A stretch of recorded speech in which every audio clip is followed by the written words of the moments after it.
It's a peaceful morning here in Franklin Mountain State Park, and I've decided to come out here today to look for some peace and quiet, looking for a place where I can get away from the sounds of the city, the sounds of highways. And I think that at this spot right here at Tom Mays Park at Franklin Mountain State Park, which is a section of it, I think I found one of those places. Every now and then I'll hear a plane or a jet fly over, but once that sound disappears, I've found a nice quiet spot for the most part. And it's really refreshing.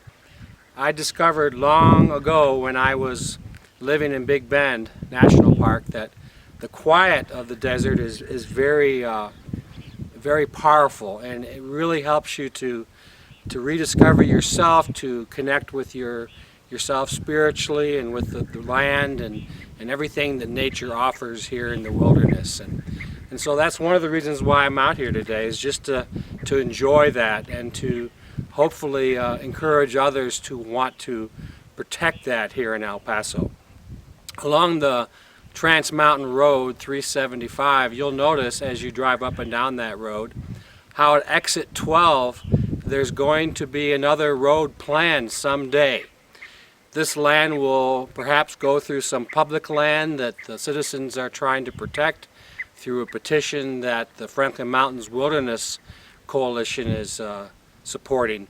And I encourage everyone to sign that petition, because we really need to protect what we have here in the Franklin Mountains, not just for ourselves, but for our children and for our children's children.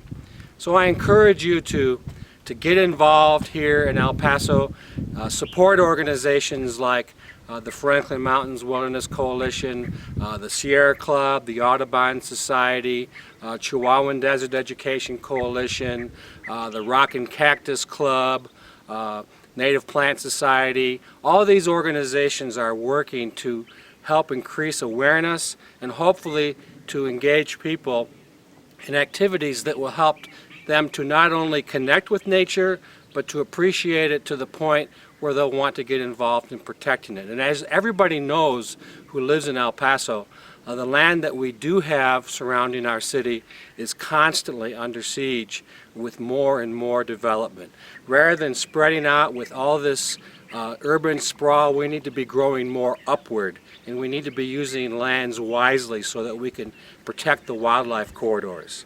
I would love to see Franklin Mountain State Park not only expanded, but also I would love to see it improved to the point where we can perhaps do some things to the land to make it more inhabitable for other animals that we used to have here in abundance, but are no longer here in El Paso because of the highways and because of all the other developments that have taken away habitats.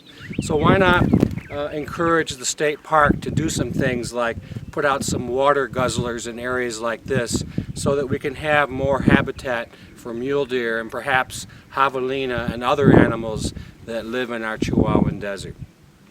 Right now, on this peaceful spring morning of 2015, I can hear the sounds of some scaled quail, often called blue quail. I can also hear a calling cactus wren, and as I scan the skies around me, I'm hoping that perhaps I'll see a larger bird, like say a golden eagle, or even a turkey vulture. I'll settle for a turkey vulture. So I love this desert, and I know many others here in El Paso do.